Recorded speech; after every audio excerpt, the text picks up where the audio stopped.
আজ মধুরাত আমার ফুল সজ্জা, আজ মধুরাত আমার ফুল সজ্জা।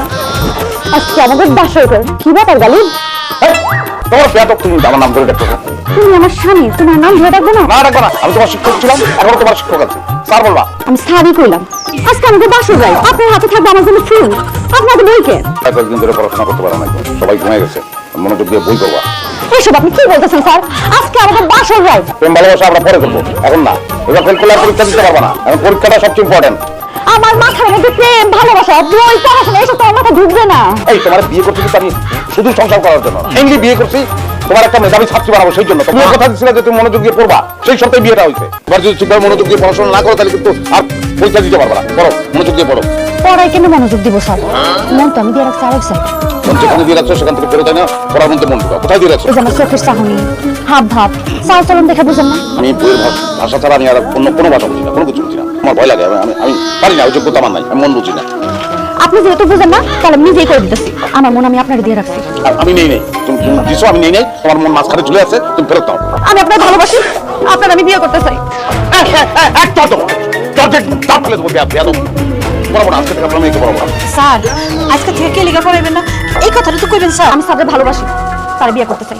কিসের কি বেয়াদব? বাবার সামনে বলতেছে যে শিক্ষককে বিয়ে করে। এই কি লজ্জা নাই তোমার? আচ্ছা এখানে লজ্জা কি আছে? তাছাড়া আপনি তো বিবাহিত না, অবিবাহিত। আপনার তো আমি বিয়ে করতেই পারি। আমি যে প্রত্যেক বছর ফেল করি, কেন করি জানো? গালিব স্যারের জন্য। তুমি একটা কাজ করো না, আমার স্যারের সাথে বিয়ে দিয়ে দাও, তারপরে দেখো আমি এমন পড়া পড়ছি প্রত্যেক বছর আমি পাস করবো। তো আমি শুনতে পারবো না, আমি শুনতে পাচ্ছি, আমি গেলাম। স্যার আমার মেয়ের প্রস্তাবটা না আমার খুব ভালো লাগছে।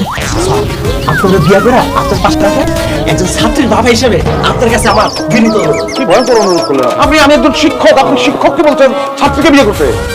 আমার মেয়ের যোগ্য পাত্র হিসেবে স্যার আমাদের দুইজনের আপনার খুব পছন্দ স্যার। আমার আপনার কাছে বিনীত নিবেদন এই যে আমাকে বিয়ে করে পড়ালেখা উন্নয়নের সুযোগ সৃষ্টি করে দিবেন। আমার মা আছে, আমার মা আছে আমার। স্যার ওইসব নিয়ে আপনি ভাববেন না, আপনি শুধু বলেন এই বিয়েতে আপনি রাজি কিনা। স্যার আপনি যদি আমার বিয়ে না করেন তাহলে কিন্তু আমি বিষ খেয়ে মরে যাবো। বিশ তো মনে হয় আমি তো দেবো। ঠিক আছে, তাহলে আগে কথা দাও যে বিয়ের পরে পড়াশোনা ঠিকভাবে করবা এবং রেজাল্ট ভালো করবা। হ্যাঁ স্যার অনেক ভালো পড়াশোনা করবো, এই টেস্টে আমি A+ পাবো।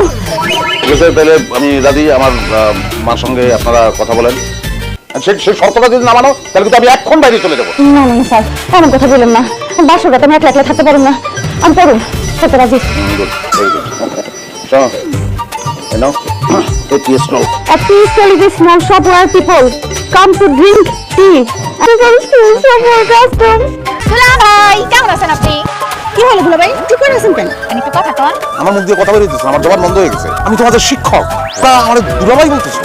দুলা ভাই বলতেছি কারণ আপনি আমাদের বান্ধবী সুইটিরে বিয়ে করছেন। দুলা ভাই আমরা কিন্তু এখন থেকে আপনার ছাত্রী না, আপনার শালিকা। আমার চিপস কিনে দিবেন দুলা ভাই, চিপস আমার খুব পছন্দ। এটা কিন্তু পিঠে চামড়া তুলে তোমার। আমি তোমাদের শিক্ষক, স্যার বলবা? না দুলা ভাই, আপনি যেহেতু আমাকে বান্ধবীর বিয়ে করছেন সেহেতু আমরা আপনার দুলা ভাই রাখবো। চকলেট চানাচু খাওয়া লাগবে না, পসিবল হলে এটা সিনেমা বানিয়েছে, প্রেমের সিনেমা। ভালোবাসা দিবে কিনা বল? মানে প্রেমের সিনেমা।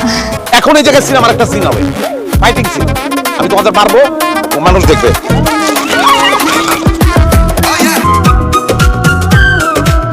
এই তোমার রান্না বান্না করতে হবে না, উঠো। কি বলছো তুমি? এই আমি তো শাস্তি দেবো তোমারে। আমি তোমার শিক্ষক। সরি ভুল হয়ে গেছে স্যার। যাও ঘরে যাও, কলেজে যাওয়ার জন্য রেডি হও, যাও। আমি কলেজে যাব না। তুমি কলেজে যাবে না মানে? কারণ আমি সিদ্ধান্ত নিয়েছি আমি আর পড়ালেখা করব না। তুই কত অবাক হবো, তুই কি খালি অবাক কি করতে থাকবা? কেন করবো না পড়ালেখা? আমার বিয়ে হয়ে গেছে, বিয়ে পাস করে ফেলছি। পড়াশোনা করে কি করবো? আমি গালিব, একটা কলেজের শিক্ষক। তুমি অ্যাটলিস্ট একটা প্রাইমারি স্কুলের শিক্ষক হবা, সেটাই আমি চিন্তা করি। বাচ্চার কাছে দেখলে আমার মেজাজ গরম হয়ে যায়, তার উপর এত ধৈর্য নিয়ে আমি তাদেরকে পড়াবো, এত ধৈর্য আমার নাই। ভাই মেলা বিকেল মানে শুনো না। হ্যাঁ, প্রেজেন্ট ফর্ম, পাস্ট ফর্ম। আমার স্বামীর আশেপাশে আমি অন্য মেয়ে থাকতে দিব না। বুঝতে পারছো? আরে এই তুমি তাড়াতাড়ি ওগুলো ছুটি দিয়ে আমার হাসপাতালে নিয়ে যাও। এই তোমরা যাও, তোমরা আজকে যাও, হ্যাঁ সাবধানে যাও। আচ্ছা আচ্ছা শোনো, সেখানে এত টেনশন করো না, কিছু না। কি ব্যাপার, তুমি সুস্থ হয়ে গেলে নাকি? আমি অসুস্থ আছিলাম কখন যে আমি সুস্থ হবো? সমস্যাটা কোন জায়গায়? সমস্যা আছে, আপনি এখন থেকে কোনো মেয়ে মানুষকে প্রাইভেট পড়াতে পারবেন না। আপনার আশেপাশে কোনো মেয়ে মানুষ আমি সহ্য করতে পারি না। ওরা আমার ছাত্রী। আমি আপনার ছাত্রী আছিলাম, যদি জোনাকি আর গোকুল আপনার প্রেম করে যায় তোমার লাগো তখন আমার কি দিব? হ্যাঁ কি রে, তুই তো ঘটনা একদিন ঘটে ফেলাইছিস। তুই এত দূর কলেজে আসিস তাই কেন? কই গেছিস? আমি তো আমার জামাই লগে হানিমুনে গেছিলাম, সেজন্যই তো কলেজে আসতে পারি নাই। কি কস? তুই তো জামাই লোকে হানি নিয়ে গেছিলি। জামাই বউ বিছের মধ্যে হাত ধরে হাঁটছি, হোটেলে এসি রুমে ছিলাম, কত মজা মজা খাওয়া খাইছি, কত কি করছি। আচ্ছা কত টাকা খরচ হচ্ছে তবু? আমরা তো দামি হোটেলে ছিলাম, দামি দামি খাওয়া খাইছি, অনেক টাকা খরচ হয়েছে। এই তোর জামাই কি করে রে? আমার জামাই সরকারি চাকরি করে, ভূমি অফিসে, অনেক টাকা ইনকাম করে। আমি তো কইছি আমার পরীক্ষা শেষ হলে আমি নেপালে নিয়ে যাবো ঘুরতে। জামাই একটা পাইছি একদম মনের মতো। মোবাইলটা তো অনেক সুন্দর, দেখে তো অনেক দামি মনে হইতেছে রে। অবশ্যই দামি। এটা আইফোন, তুই জানো তো এই ফোনের দাম কত? 1,80,000 টাকা। একটা কথা বলি, বলো। চলেন না আমরা দুজন মিল্লা কক্সবাজারে গিয়ে হানিমুনটা করে আসি। ভালো কোনো চিন্তা মাথা আছে না আমার। কক্সবাজার গেলে ফোন করে হলো 3 দিন, হ্যাঁ করতে হবে না। জি না, আমি হানিমুনে যাইতে চেয়েছি, আপনার হাত দুটা বিচের পাড়ে হাঁটবো, ঘুরবো ফিরবো, মজা করবো দুজন মিলা, আরো কত কি। ফালতু কাজে কোনটা নেই। আমার বান্ধবী জামাই যদি পারে তাহলে হানিমুনে যাইতে আপনি কেন ভাই না পারবেন না?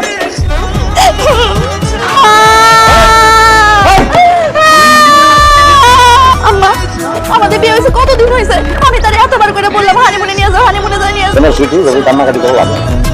আমি আপনার কথা দিতেছি, আমি বাড়িতে এসে অনেক পড়াশোনা করুন, আপনি আমার কথাটা রাখেন, নিয়ে যান না আমার হানিমুনে প্লিজ। বৌমা যখন এত করে বলতেছে পরে 2-3 দিনের জন্য আমি নিয়ে যাই, হ্যাঁ? মায়ের আদেশ কিন্তু অমান্য করা উচিত না। তো আমি কালকে কলেজে যাই, কলেজে গিয়ে আমি ছুটি নেব। হ্যাঁ পরশু দিন নিয়ে যাবো হানিমুনে।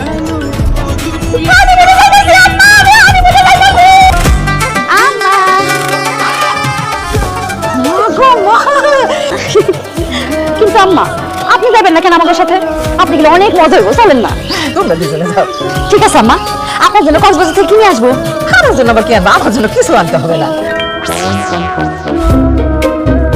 হাতে এগুলো কি? জানা এগুলো তোমার পড়ার বই। বুঝলাম না, আমরা কক্সবাজার যেতেছি হানিমুন করতে, আপনি সাথে করে পরীক্ষার খাতার বই নিতেছেন কেন? সারাদিন সিবিতে কাটাবা, একটা চেয়ার ভাড়া করে দেবো, যেটা বৈশা নিরিবিলি বইগুলা পড়বা। আমরা কক্সবাজার যেতেছি ঘুরতে, হানিমুন করতে, ওইখানে গিয়ে আপনি পরীক্ষার খাতাও দেখতে পাবেন না, আর আমি বইটা কোনো কিছু পড়ুন না। অসম্ভব, সময় তো অপচয় করা যাবে না। এই জন্য তুমি পড়বা আর আমি খাতা দেখবো। তোমার তো কইলো যে সে বাড়িতে এটা পড়বে, তুই কোনো রকম ঝামেলা করিস না তো বাবা। সময়ের অপচয় ইম্পসিবল, আমি করতে পারবো না। আমি ওখানে গেলে এই বই নিয়ে যাবো, বই পড়বে, আর আমি খাতা নিয়ে যাবো, আমি খাতা দেখবো। তাহলে পরীক্ষার খাতা বই নিয়ে আপনি কক্সবাজার যান, আমি যাবো না আপনার সাথে। পারো তো দিলি বৌমারে রাগায়া। না আমি কালকেই সময় দেবো স্যার। জি আসসালামু আলাইকুম। আম্মা আপনার খাইতে ডাকতেছেন, ও হ্যাঁ চলো। শুনেন না বলো। আমাদের বিয়ে হয়ে গেছে এতদিন, আপনি আমার সোনা গয়না কোনো কিছু দেন নাই কেন? হঠাৎ করে তুমি সোনা গয়নার কথা বললা কেন? যে আমার বান্ধবী মিথিলা, তার জামাই তার স্বর্ণ গয়না কত কিছু দিছে, আপনি আমার এক জোড়া কানের দুল আর একটা স্বর্ণের চেইন বানায় দেন। সুইটি তুমি স্বর্ণের গহনার কথা বলছো, আমি এটা মাথায় রাখলাম, হাতে টাকা আসুক। যাতে একসঙ্গে পারবো না, এক জোড়া কানের দুল আমি তোমার গলায় দেব। আপনারা কালকে কিনে দিবেন, কালকে শুক্রবার, শনিবার আমি কলেজে যাবো, তারপর মিথিলারে দেখাবো যে আমার জামাই আমার স্বর্ণ গয়না কিনে দিছে। মিথিলার স্বামীর ইনকাম আর আমার ইনকাম তো সেম না। তুমি পড়াশোনা করো, পরীক্ষাটা দাও, তারপরে আমি তোমার গলার চেনটাও কিনে দেবো। অসুবিধা নেই। আপনি আমি কোনো কিছু কইলেই আপনি খালি পড়াশোনা, পরীক্ষা, রেজাল্ট এগুলো তাই নিয়ে আসেন কেন? পরীক্ষা রেজাল্ট তাই যদি আমি মরে যাই তখন কি আমার লাশের স্বর্ণ গয়না পড়াবেন? ঠিক আছে, আপনি স্বর্ণ গয়না আমার পরীক্ষা পরেই দিয়েন। এখন তাহলে আমার একটা আইফোন কিনা দেন। আইফোন মানে? হ্যাঁ, আমার বান্ধবী মিথিলারে তার জামা একটা আইফোনও কিনা দিছে। যদি আপনি আমার আইফোন কিনা দেন, তারপর দুজনের কাপড় ছবি তুলবো, তারপর একটা ফেসবুক আইডি খুললে ওই নামে আপলোড দিন। তুমি যে কথাটা বললাম আমার প্রচন্ড মেজাজ খারাপ হচ্ছে। যে ফেসবুকে তুমি আইডি খুলবা, আমার বিশ্বাস যে ব্যক্তিগত জীবনটা ব্যক্তিগত, সেটা নিজেদের, সেটার সৌন্দর্য আছে। আপনার কোনো তো আমি কারে কমু, আপনি আমার স্বামী না? এখন আমার মনে হইতেছে আবেগে পড়ে আপনার বিয়ে করাটা আমার ভুল হয়েছে। আমার বিয়ে করে তুমি ভুল করছো। অবশ্যই ভুল করছি। আপনার আমি কইলাম হানিমুনে নিয়ে যেতে, আপনি আমার হানিমুনে নিয়ে যেতে পারেন না। আপনার কইলাম আমার স্বর্ণ গয়না কিনে দিতে, তাও কিনে দিতে পারেন না। একটা ফোন চাইছে, তাও দিতে পারতেছেন না। আমার এই বাড়িতে আর ভালো লাগতেছে না। আপনার ছেলেরে বলেন কালকে আমাদের বাড়িতে রাইখে আসতে, কয়েকদিন বেড়ায় আসি।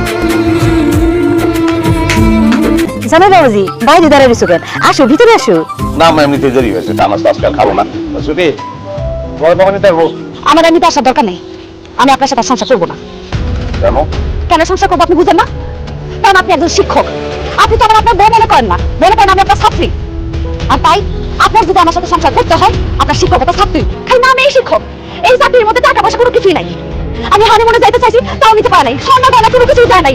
একটা মোবাইল চাইছি, তাও দিতে পারে নাই। আমার সরকার খালি জ্ঞান দেয়, আমি জ্ঞান দিয়ে কি করব? সুইটি, জামাই তো তোর বিয়ে করতে চাই নাই, তুই তো জোর করে জামাইরে বিয়ে করছিস। ভালো আসি আম্মা, আসসালামু আলাইকুম।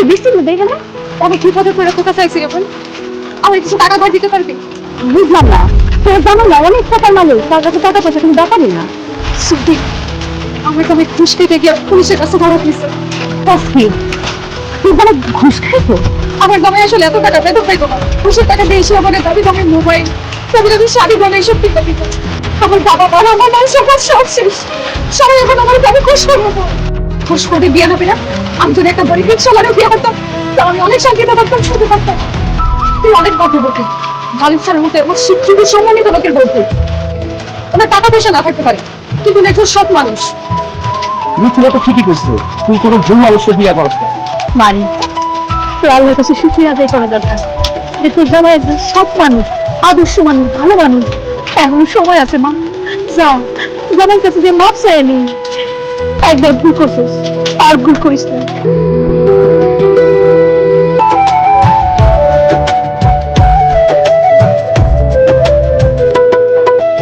তুমি কেন আসছো?